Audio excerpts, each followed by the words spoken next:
Hello everyone and welcome to Game Study. Today I am playing Giana Sisters, Twisted Dreams. This is a platformer developed in 2012 by Black Forest Games.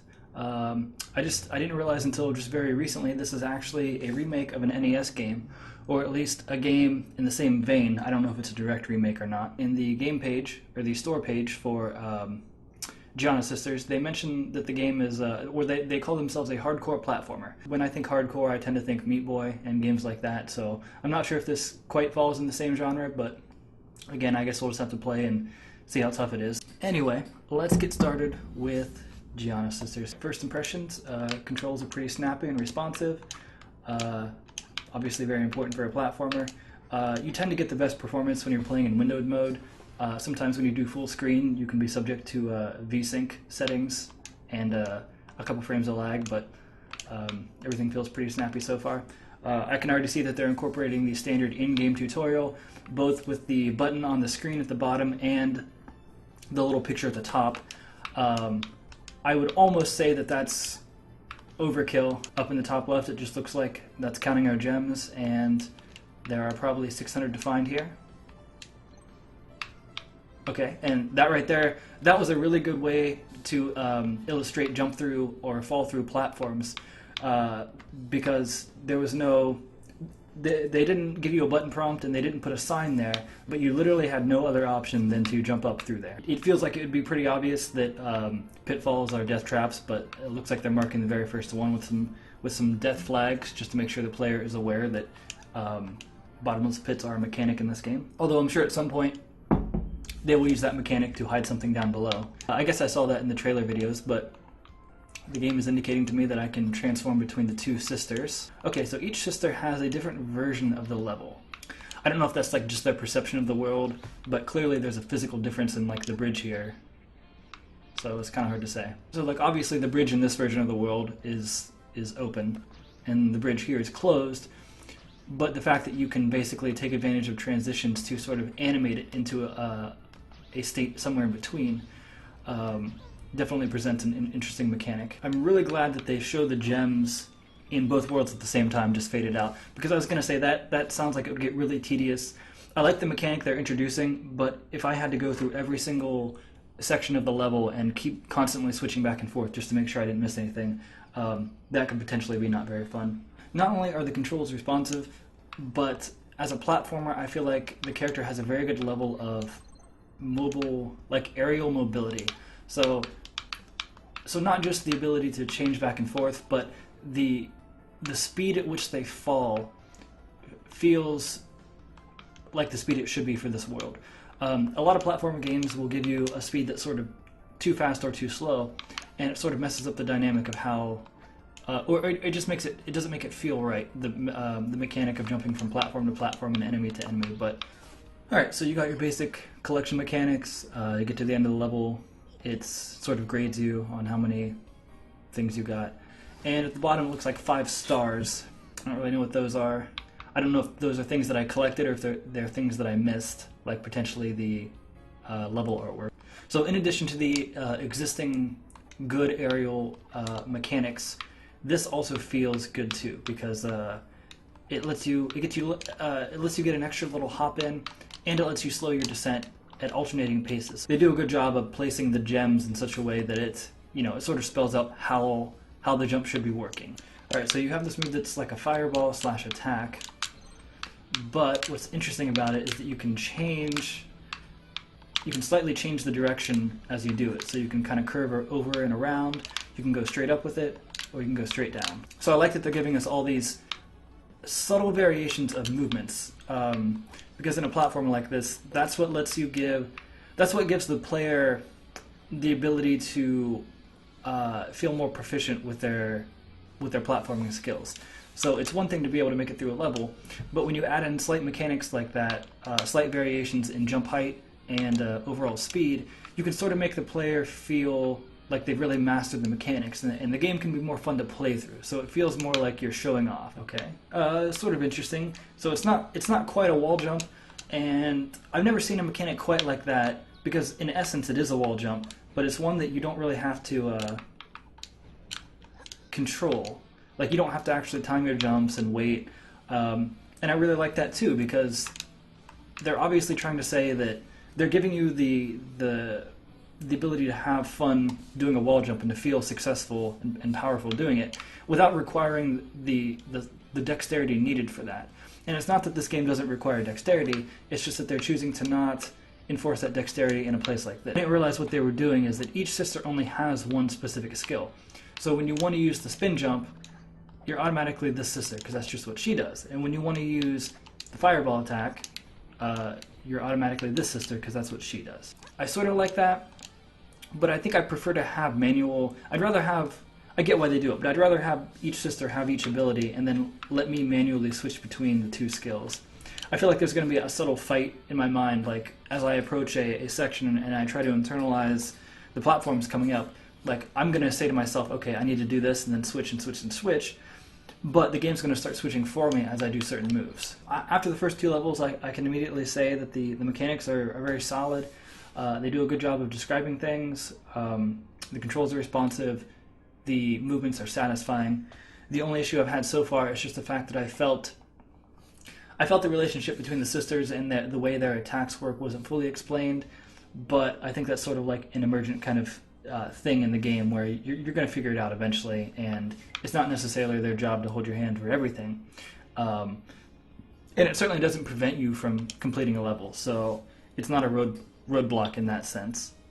I think an air meter for a game like this would just be sort of unnecessary. It's not really part of what the challenge of this game is trying to do. One small gripe or complaint I have so far is that it doesn't seem like you can combo the two sisters' abilities. So if you use this sister to hop up, you can't transform and then shoot off as the other sister, which they probably did that to make sure you couldn't break the level design. But it still feels like it would be a fun way to control the character. And it would further play into the whole idea of being able to show off as you control your character through the level. I was worried, when I first saw the screenshots, I was worried it was going to be too cutesy looking. And there's a little bit of that. I mean, the level design is fine. The characters are kind of like, I don't know, their voices annoy me. But I don't really care that much. Okay, didn't realize that as soon as you hit an enemy, you get your power back, which makes sense. That's also kind of like Sonic in a way, the way the homing attack works. That is a way you can at least combo the attacks then. If you can use one sister to hit an enemy and switch to the other sister, you can, in fact, make use of that. So I kind of like that. I kind of noticed before that one sister could carry over the attack of another, but I never really thought about it that much. So in a situation like that, the only way to ascend was to use the red sister's bouncing attack. But halfway up, you have to switch to the other sister to make the wall solid. And she still, even though you switch to the yellow version, because you started the attack as the red, she carries over. They allow for some confusion just with the way you try to map both the fact that you can switch between both with the attacks and just the trigger buttons. Yeah, I feel like that's going to get a little confusing in later levels when they really try to put harder stuff in. I was afraid that was going to kill me, but they usually do a pretty good job of indicating that any death pits have the death signs next to them.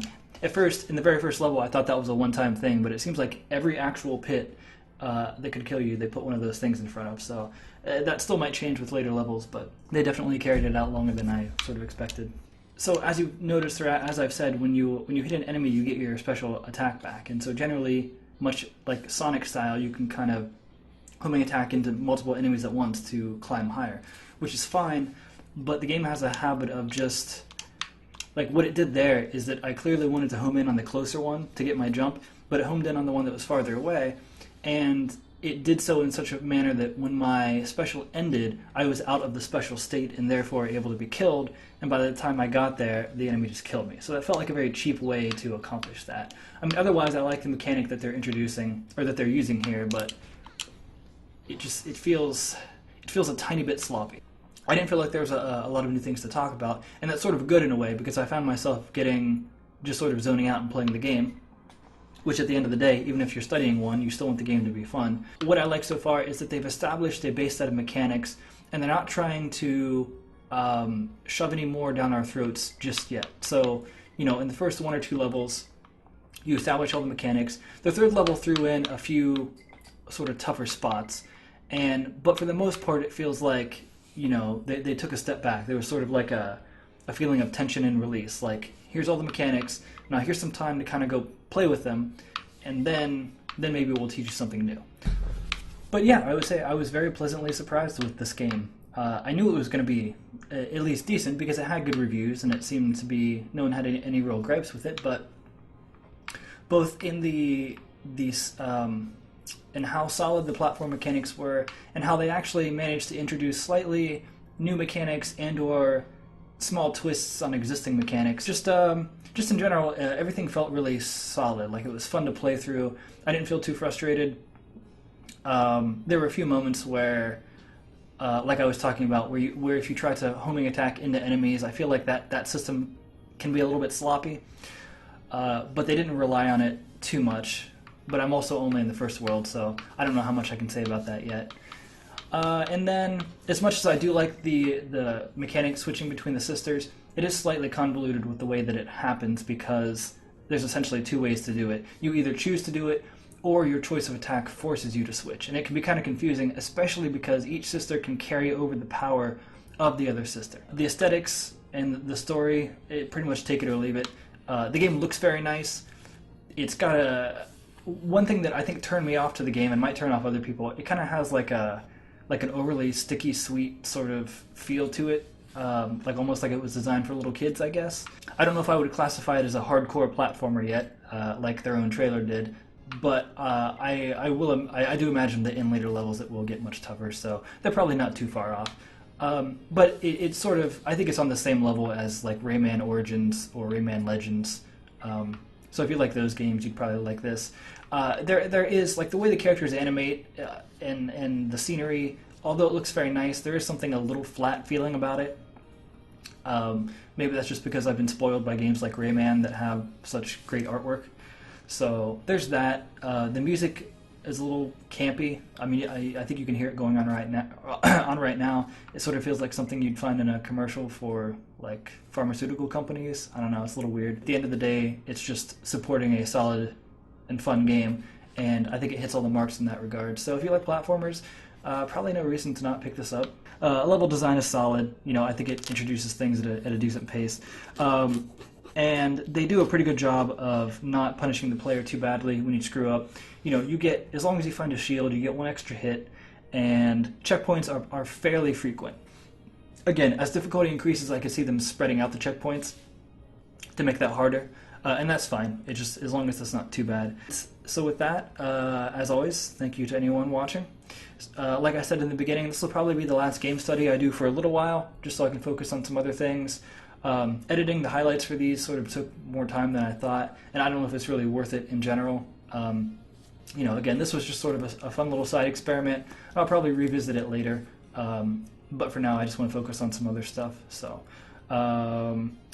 if you are still interested in following me, of course you can follow me on Twitter at ANPSean, or my Twitch channel, AN Productions, also on YouTube. Even if I don't stream Game Study, I usually try to have some sort of content to put up on either of those channels. It just sort of depends, on a month-to-month basis. So other than that, thank you guys, and I will catch you again in the future.